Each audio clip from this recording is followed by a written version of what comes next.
Initiating System 1.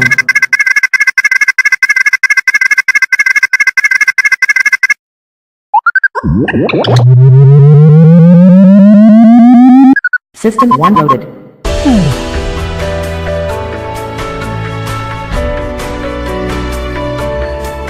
Hi, we are Team HAYABUSA and we would like to thank you for accepting our invite to our interview, and you are. Alex Espiritu. Would you gladly introduce yourself? Yeah, Alex. I'm Alex Espiritu, ID 114 BSIT. So, for our first question, So the first question is, what do you do as a junior analyst? Basically, what the junior analyst does is he or she is in charge of understanding the process and figuring out what the problem of the company is. So when you analyze and you after you understand the business and the problems, you're gonna try to come up with possible solutions to address their problems. Basically, to make the company run at the optimal way. Thus, becoming a system analysis requires a particular skill to integrate on that field duty. Yes, there are lots of skills you have to have in order to become a very good systems analyst. Number one, you need to have communication skills. Because basically, you're the one who's in charge of talking to the personnel in the company, and since that is your job, you need to make good follow-up questions. Basically, you have to squeeze every info that you can or from the one you're interviewing, because what you get is what you're gonna work with. And if you're not good at communication skills, your information will be vague, and that will affect everything. You need to know every detail in the process. That's why you need communication skills. Second, you need to be patient, because there will be lots of revisions. You need to go back and forth to the company, because you cannot expect to get all the information you need with just one interview. And third, you need to persevere, because your documentation, it's not just about research or just typing what you get. You need to persevere, and you just need to maybe ask help from others. And lastly, you need to have the critical thinking skills, because that's something that's kind of hard to acquire, because one missed detail can affect your output as a whole. And when that happens, you might even have to start all over. That's why you have to be very critical in terms of looking at the business process itself, and especially the problems.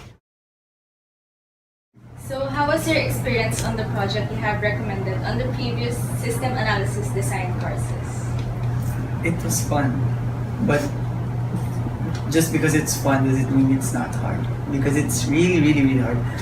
Starting from looking for a company, we had to propose 5 times. We proposed 5 times, and we were rejected 5 times. Then finally, we found a company, and turns out the company we found was a mess.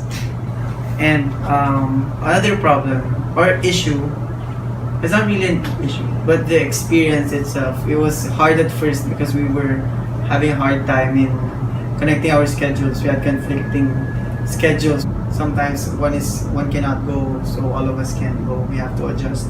And the meetings, especially the evening meetings where we try to do our deliverables. Some people had to sacrifice. They had to stay overnight, sleepless nights also. So it's not really sleepovers, because you don't sleep because of all the documentations. Sometimes the deadlines are too are too many when you combine them with all of the other subjects that requires you also to do your accounts. So there's that, balancing everything, finding time to collaborate and discuss the things you need to discuss for the subject. For question number 4, can you give some examples of steps in analyzing a company's business process? Number 1, you need to analyze. You need to gather everything. First interview, actually. You need to get everything. You need, pero as I said earlier, you need to go back. Pero get as much as you can. And you can do that by having follow-up questions. Don't just settle for like, so when was your company established? It was established kahapon. Okay na. You need to have follow-up questions because the follow-up questions will give you more insights, basically more details into the company, which you need to do the next step, which is, as far as I can remember, the next step is you're going to do the BPMN. You're going to the BPMN, you're gonna do a representation of the company's process. That's why the interview is important, because when you're doing the BPMN, sometimes you're going to experience problem like, hey, why is that from step 1 we skip to this kind of step without knowing what's in the middle? That is why I'm emphasizing the follow-up questions, because that is where you can understand. Also, in doing the BPMN, you need to know certain protocols. It's included there. Like, for example, in our system, when an order is received, you check the stocks. When the stocks is insufficient, you tell the customer of the delay. You need to know everything to make a very successful BPMN. What is your main task on the project you already have made in the past? So my main task is, as you said, I'm the system analyst in the group. I don't program a lot before, but of course now I'm going to be programming because of the workload. But before, my only job was to analyze the business process. The leader and I were actually in charge of forming the BPMN, figuring out the problem, so all the analysis will fall on us. It's our job. How do you collaborate with your members and most importantly, your leader? In terms of collaboration, you always have one thing I actually like about my group is we always have meetings, we always consult, and probably through that we got closer in a way. And in terms of collaborating, you always have to say what your opinion.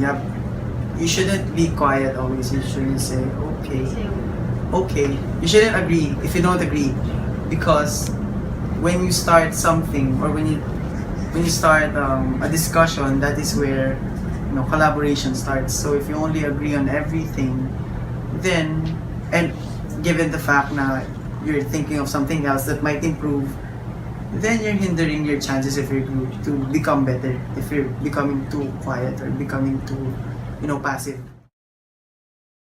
What are the typical problems in choosing the system for the company? Some of the typical problems you're going to encounter in choosing the appropriate system for your company is, of course, you need to first you need to have an understanding of the business process, because through that you will know which departments need system. If you had to choose, you're going to prioritize the ones that covers the bulk of the business process, the ones that affect other departments. I guess the only problem you need to think of is that you need to make sure that the system you're going to make really does cover the bulk of the process and is really crucial. What are the usual expectations of the professor that everybody should meet to have a good company system analysis? And what is your advice for the new batch of junior system analysts? From the top of my head, I can think of probably 3 expectations of the professor. Number 1, you have to have a company, of course, given. Number 2, you have to have a good BPMN because, as you said earlier, the process is really important because your system is just a representation of your BPMN that is more efficient. And lastly, you're supposed to have a problem that needs to have a system. Kuya, is the BPMN really that a big chunk of the project? It is. Because when you think about it, when you think of your project, the system itself will what? It will replicate your business processes. So if your business processes have gaps in it, meaning you missed some important steps in the process, you're gonna do the same in your system.